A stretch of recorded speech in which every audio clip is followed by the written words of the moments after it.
All right, so let's talk about performance. So the agenda is we'll talk about some of the goals that we have, what tools are available when we have to debug a problem.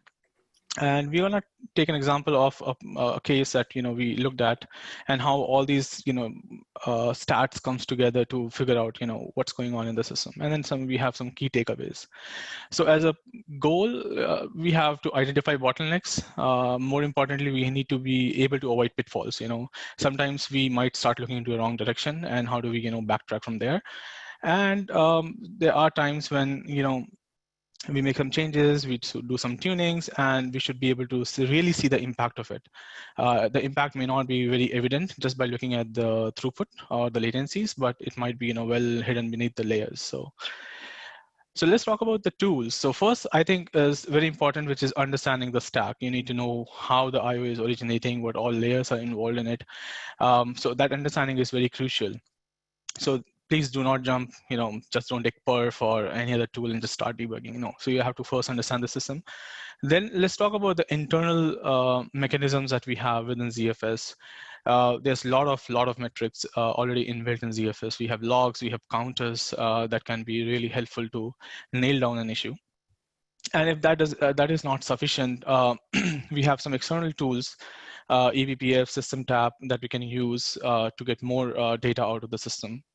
And often at times, we underestimate the power of visualization, but I think, as even Matt also had used flame graph in his previous presentation, and showcasing all these metrics using some UI is really beneficial, and we'll talk about that in later slides. So let's talk about the internal tools. So I'm going to take an example. We had an issue where we were not able to write to the file system. We took a look at some of the backend issues, and disks were fine. Everything looks okay.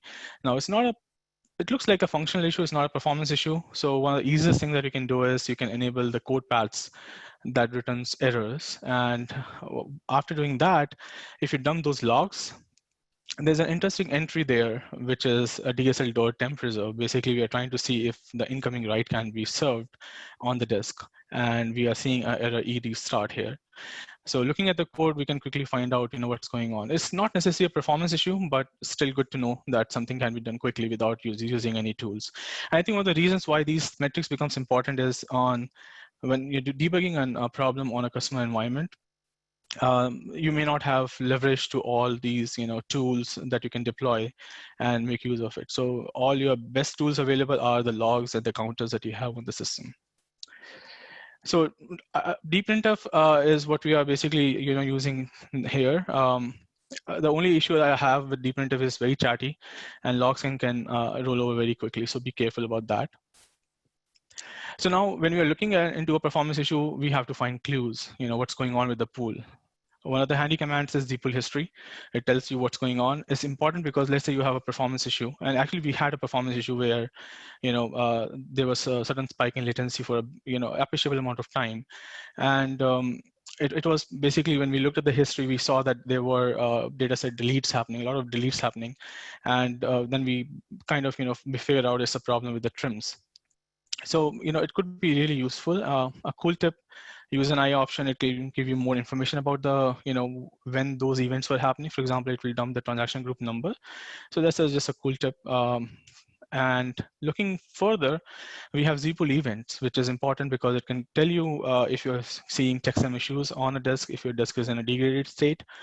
And more than that, I like to even see if a particular IO is taking longer than usual. So I think I generally tend to, at times tune this parameter. I think it's, last I checked, it was set to 30-second default. What it means is anytime an IO takes more than 30 seconds, it's going to raise an event, and it will be logged.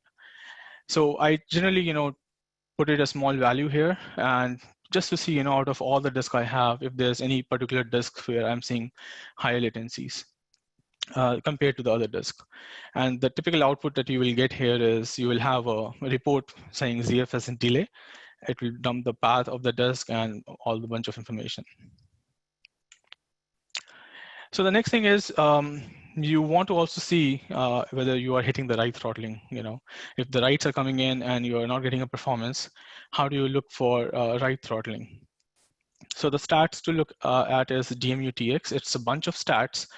Uh, if you see the second last two, the dirty delay and the dirty over max getting incremented, that simply means that you're not able to drain the dirty data as fast as your incoming IO. And if you see the top four, that simply means that you have memory pressure. It means that your arc is either shrinking or is not growing, or there are issues with your memory. So you probably want to take a look at that part. So going one layer further down, we also want to see how my transaction groups are moving along, right? Which means that the most important piece being how they're getting synced to the disk. So we do have stats. We can dump TXGs, and it will dump all the information. How much data we are syncing in each transaction group, how much was the time, for how long the transaction group was open, how much time it took it to get quiesced, how much time it waited for this transaction group to be synced, and this is the syncing time. So as you can see, for this transaction group 43950, it was in the waiting to be synced because the previous transaction group was taking around that much longer, and hence this was waiting. So this is a good way to figure out how your underlying infrastructure is behaving with respect to syncing.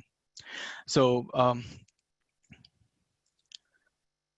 again, Arc is the heart of the system. So again, we have ArcStat, we have proc ArcStats, and the proc interface, and that also gives a lot of information regarding whether reclaim is happening or not, whether arc no grow is set, for example. So all that information is useful.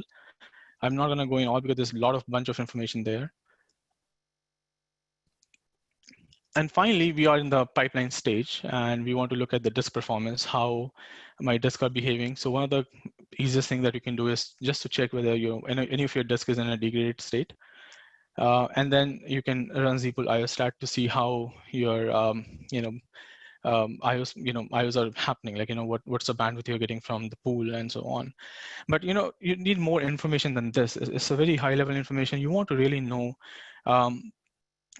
is the IO spending time in the queues versus the IOs, the time is being spent while doing the IO to the disk.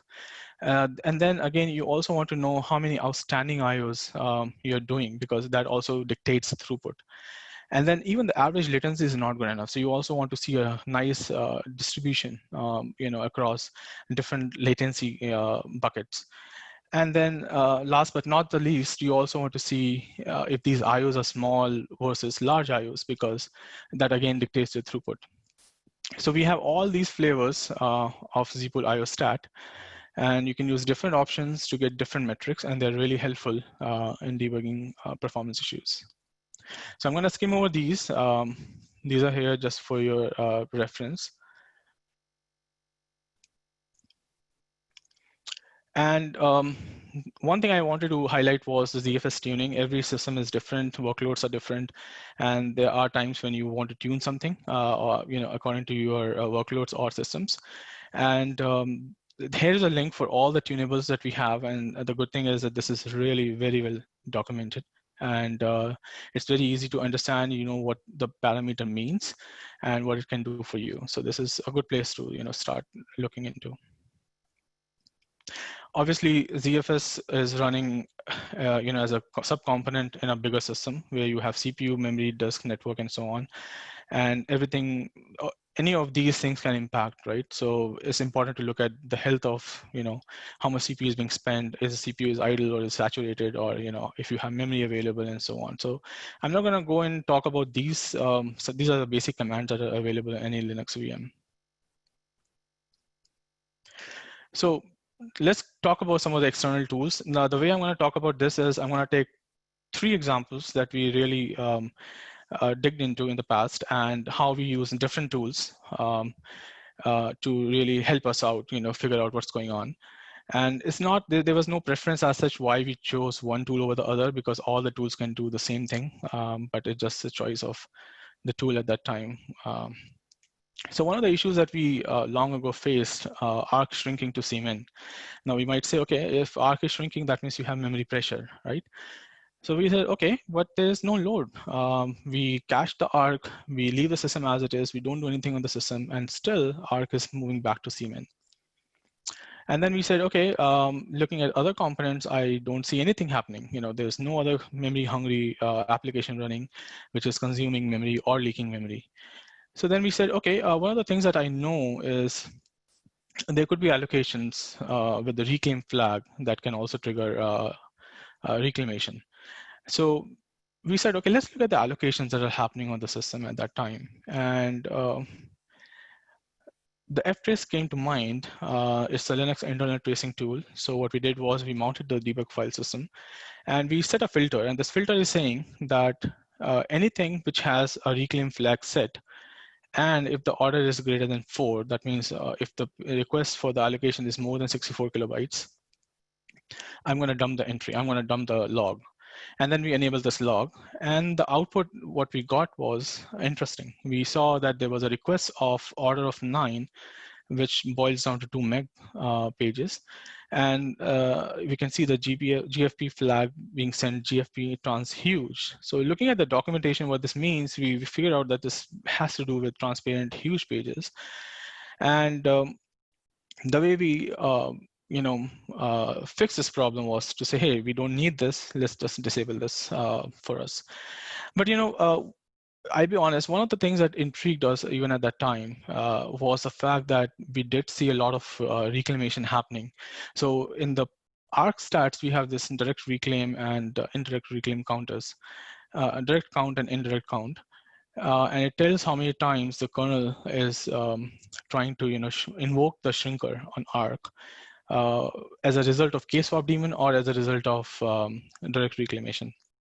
And we did see what was mentioned in today's earlier presentation by George, that there were so many counts. There were thousands of times the count was incremented over a very short period of time. And it always intrigued us, but we never invested time to really dig into that until today. I'm glad that we had that presentation from George, and I know that Matt has done a lot of work in this area. So thanks for that. At least we know why. I mean, that fix is definitely required, and it's a very good improvement. Gaurav, I just wanted to let you know that you have a little bit over 5 minutes left. Okay, so thanks, Matt. So again, just a tip: balance between ARC and page cache. You can tune this parameter so that you don't unnecessarily shrink your ARC on the expense of page cache. We had another issue where we had similar testbed and the performance was different. So we checked everything, and we said everything looks good from the backend side. So we said, let's start from the top, what IO sizes ZFS is seeing. So we installed this basic system tap script, and the results were interesting. We saw that in one cluster, we were seeing all 1 megs versus the other one, which is seeing 64K. It had to do with some client version. I'm not an expert in that, but we, at least by debugging on the ZFS side, we were able to figure out what's the issue. What the issue was. And this is a sample output from the system tap script. So here we use system tap to our advantage. I will skip through this slide and then I'll just go to the next one. So we were looking at one problem where we wanted to really look at what are the different IO sizes and how frequently we are doing IO on a disk. We could have used block trace, but we decided on using eBPF. It was very useful and very easy to install. BCC tool is a front end to eBPF, and there's already a lot of scripts that can be helpful, can be used, and they're really helpful. One of the script is biosnoop, and we just got the entire profile of which thread is doing what IO in what sector, what is the size of the IO and the latency that we're receiving from the block layer. So this was pretty cool. So this brings to the case study. So how do we, get all these stats together? So I think one of the goal was, how do we avoid using a lot of these external tools? Internally, we can definitely use these external tools to figure out what's going on, but there are oftentimes cases where we don't have leverage of all these tools in the production environment on the customer side. So let's see how all these stats comes into play. So we had a problem where we were seeing not a very good performance on NFS.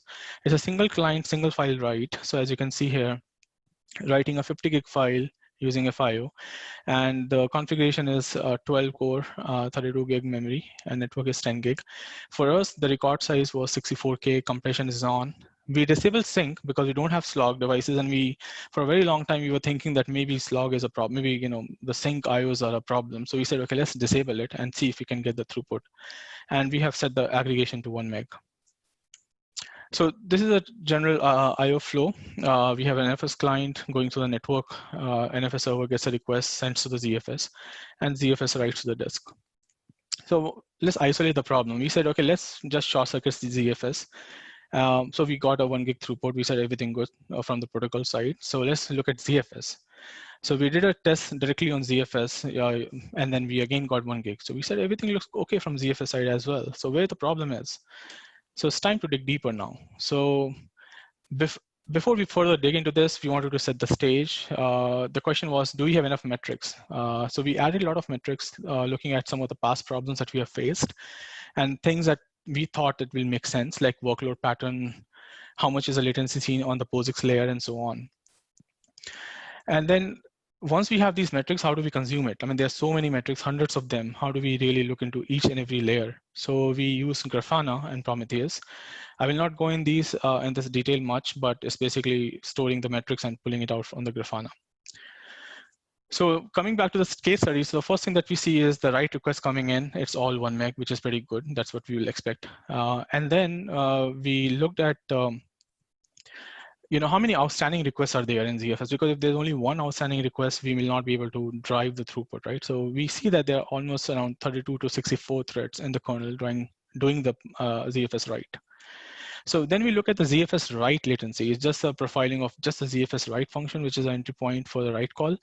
And we saw that most of the time latencies were higher than 64 milliseconds. Now that was intriguing because we are writing to RAM, right? We are writing to ARC, and I mean I can do better than this even on a physical drive. So this was something intriguing. And the first thought came to our mind was it's probably because of the throttling. So we look at the throttling stats and we see that we are indeed delaying it. So we said, oh, good. We know now why we are, delaying the clients. But then we, started looking a little more deeper, and so we said, let's look into how much time we are delaying the client, right? And when we did the math, we were not able to account for the entire delay that the ZFS write call was showcasing. So we said that let's look at the CPU and the ARC, right? Everything looked okay. 50% idle, ARC is completely full to the Cmax, and everything looks okay from that angle. And then we looked at the pool dirty data sync, and we said, okay, we are able to sync almost 2 gig of data in 4 seconds, giving us a throughput of 500 meg. And then we looked at the IOStat, obviously, and ultimately you'll have to then look at the disk, how your disks are performing. So average was 10 millisecond. It looked okay, not bad. And the queuing delay on the IO side was very, very less. So it's kind of saying that the IOs are not sitting in the queue at all. I mean, you just push it in the queue and somebody pulls you out and throw it in the disk.